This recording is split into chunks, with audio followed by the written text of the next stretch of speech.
Students with Disabilities Secondary Transition Best Practices, presented by Stephen A. Madden at Liberty University.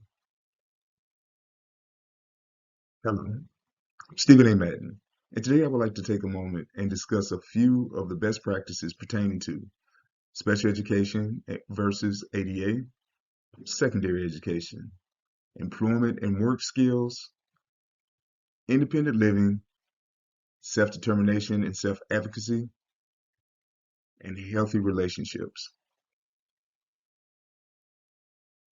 Special education pertains to K through 12, and the Americans with Disabilities Act sets guidelines for post-secondary institutions.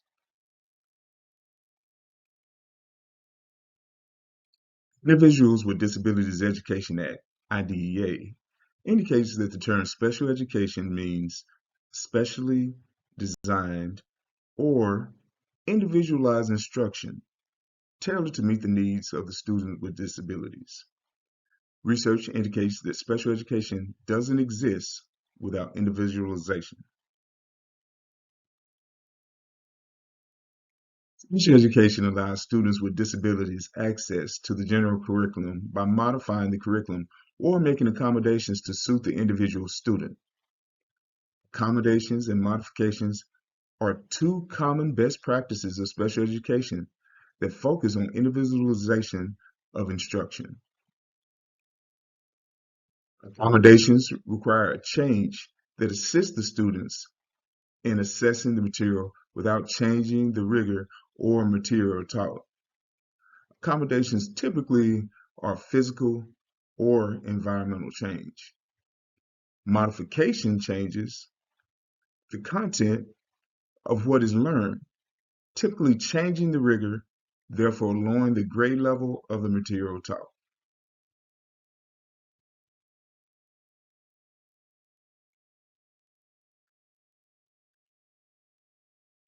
Frameworks that involve multi-tiered systems of support, MTSS, such as response to intervention, RTI, which addresses academic needs, and positive behavior intervention supports, PBIS, which support the behavior needs of the student in the classroom setting, are two additional evidence-based practices that facilitate students with disabilities to further access the general curriculum.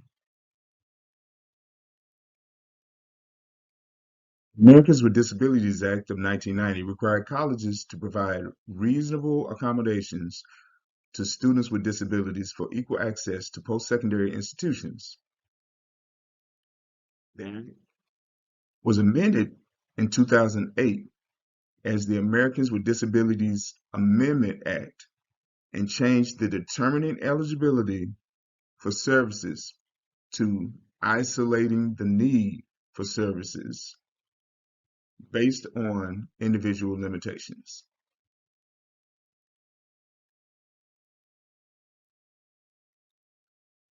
Due to ADA's federal mandates, many post-secondary education institutions have offices of disability services.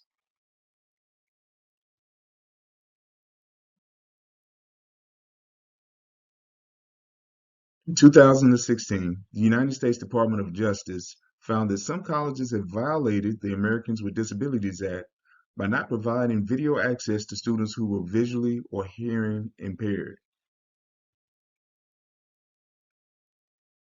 The Universal Design for Learning provides post-secondary institutions with a best practice that prevents the exclusion of any part of the students with disability population.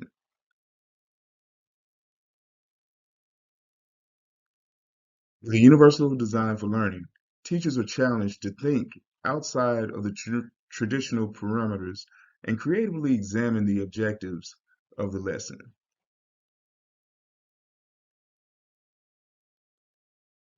For example, UDL's representation of Checkpoint 1.3 offers alternatives for visual information and requires non-visual alternatives to be provided for equal access to information for all learners.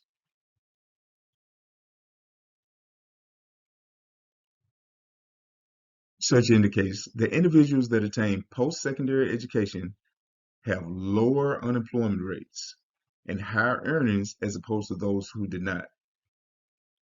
Research also indicates that transition instruction facilitates post-school outcomes such as employment, education, and independent living success.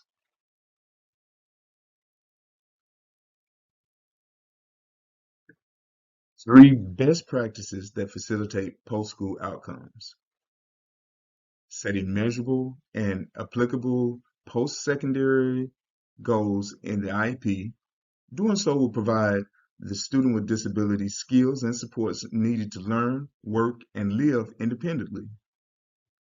College-based transition services, also referred to as dual enrollment, which are funded by federal and state grants, facilitate post-school outcomes.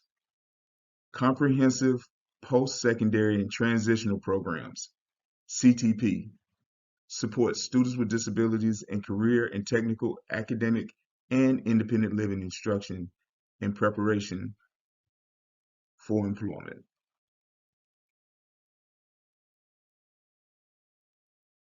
Employment and independent living are two important factors for increasing the quality of life for students with disabilities. In 2008, the Higher Education Opportunity Act allowed more access to post-secondary education programs. One best practice post-secondary education program that supports employment and independent living skills involves students being supported by a job coach, which provides 60 minutes of weekly instruction. Students receive instruction in functional living skills for 17 hours per week in skills such as budgeting, reading maps, cooking, personal hygiene, time management, and relationships. The job coach also conducts 260 minutes of on-site employment training with the student.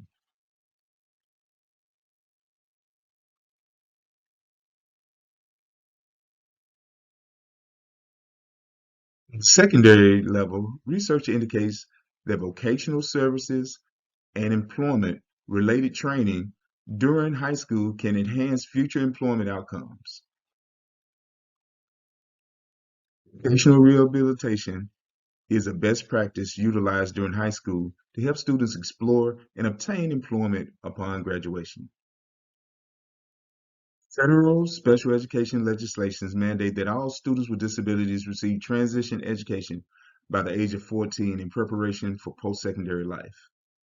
Best practices for transitional education focus on improving self-determination to improve future outcomes. Many instances provide 20 hours of instruction to students with disabilities about special education, their rights, IEP components, accommodations, self-advocacy skills, and personal strengths and weaknesses. The self-awareness and self-advocacy materials utilized in the ME lessons were developed to educate students on how to understand their disability and abilities, self-advocacy skills, and rights and responsibilities, which are all crucial to the self-determination. Further self-determination best practices include how self-determination is practiced, taught, and reinforced through an assortment of methods, which include the use of Pearson-centered planning and counseling sessions.